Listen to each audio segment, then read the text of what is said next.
Во наредните 10 дена, пролетната зелка да се откупува по цена од минимум 40 денари. Ова било договорено на средбата што министерот за земјоделство Цветан Трипуновски ја имаше со трговците од Струмичко. Ваквиот договор доаѓа по реакцијата на градинарите откако само за неколку дена откупната цена имаше драстичен пат од 70 на 40 денари за килограм.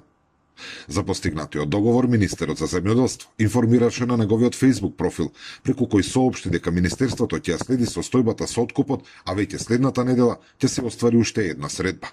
Председателот на подсекторската група за градинарство Драги Памуков очекува дека откупувачите ќе го почитуваат ваквиот договор, со што ќе се овозможи стабилен откуп. Самите извозници го дадеа тој предлог.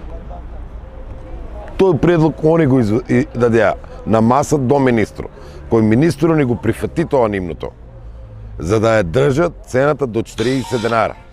Значи, за да не дојде до ситуација да биде хаос на пазарот со понудување на цени. Тука нема да се брзат земјоделци да трчат да сечат млада зелка, нема да има меѓу самите трговци нема да има понудувачка на различни цени за во Европа за извоз, ќе биде на некој начин стабилна цената, кој и они ќе бидат лежерни, постабилно ќе се работи нивната работа, а и земјоделците нема да трчат да земат гајби, а на не стасена зелка. Во меѓувреме, од страна на Државниот инспекторат за земјоделство ќе има и засилени контроли со цел да нема менување на цените на дневна основа. Зоран Ѓорѓиев за Сител телевизија.